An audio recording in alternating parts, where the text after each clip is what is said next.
Ya, Bang. Oke, makasih. Kali Bang, enak ada gitu tangan. Oh iya, ke sini tengah dikit ya. Oke.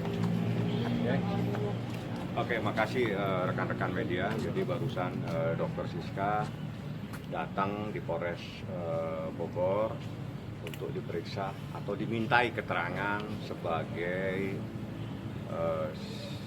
pelapor ya, karena dokter sudah melaporkan pada hari Minggu. Ya, hari ini dimintain keterangan sebagai korban. Dia udah menjelaskan bagaimana kejadiannya sampai dia sakit, dan bahkan sampai saat ini dia masih mengalami sakit di sininya.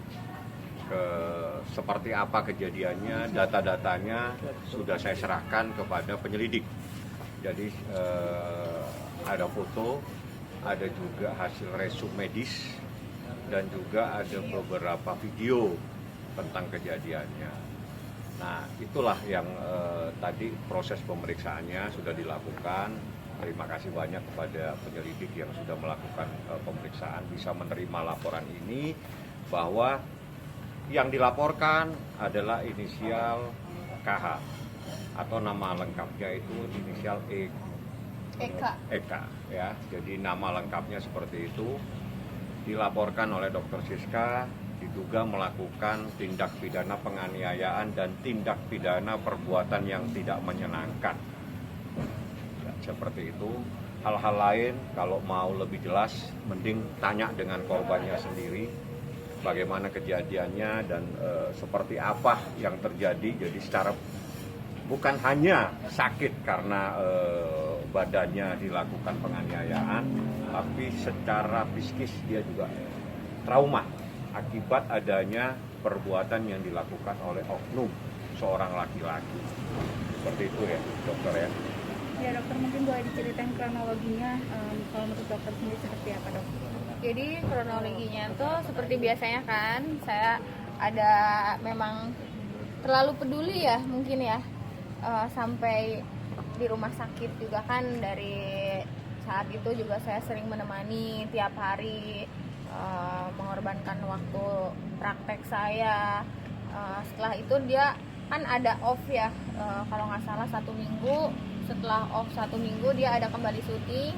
Nah, aku juga menemani untuk ke lokasi gitu, ada memberikan, media mungkin juga ada yang sudah tahu aku memberikan obat-obatan, kemudian tidak hanya perhatian tapi juga aksi ya, aku juga bawa makanan segala macam. Kemudian saat itu juga ada keluarga saya yang datang untuk silaturahmi aja dengan beliau gitu. Jadi sore itu saya mengantar keluarga ke hotel di BKT.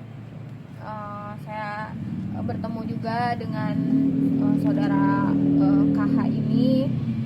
Kemudian setelah itu dia selesai syuting, kita ada nonton tayangan santai. Jadi beliau tidak bekerja ya saat itu.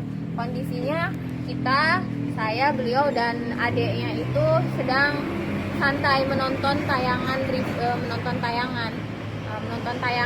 di layar TV hotel, dan dia juga ada merekam di HP-nya gitu kan. Saya nanya karena kan saya menemani ini beberapa kali syuting, kadang besoknya atau enggak malamnya tuh tayang. Jadi karena aku melihat ada adegan aku nggak lihat proses syutingnya, aku nanya, sayang ini kapan syutingnya? Nggak ditanggepin. Aku nanya lagi, ini kapan syutingnya? Terus yang aku nanya lagi, dia marah gitu.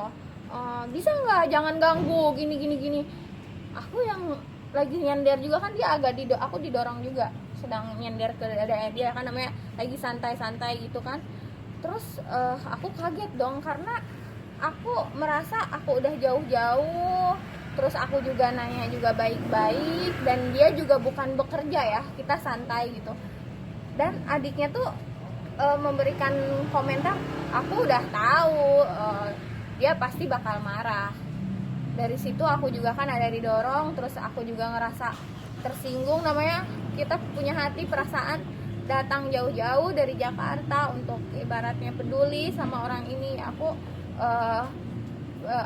berdiri, terus kamu bisa nggak sih kalau apa-apa tuh jangan marah, aku bilang kayak gitu. Aku jauh-jauh loh datang, aku bilang gitu. Terus abis itu kita cekcok itu kan, karena kan dia memang temperamental orangnya itu. Mungkin orang-orang media juga tahu kalau sifatnya memang sedikit temperamental.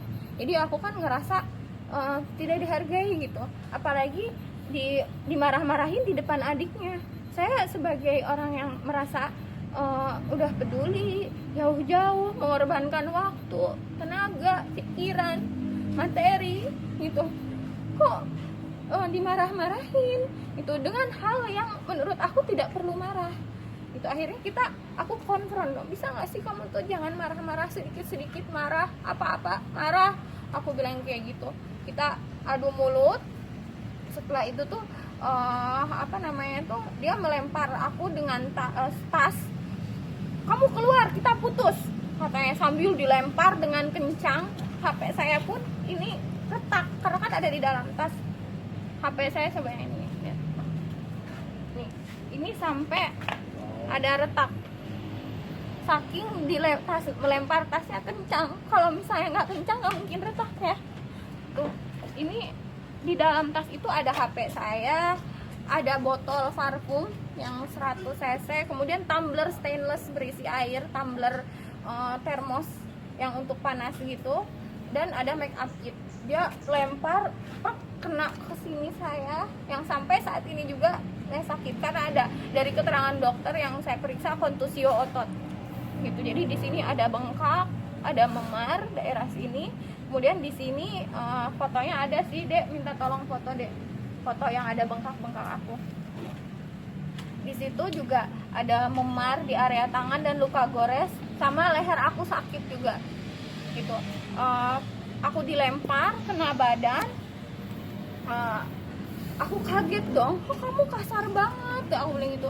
Terus setelah itu juga ini ya, ini ada yang lebih jelas lagi, Dek. Di sini bengkak, ini mengejendol gitu.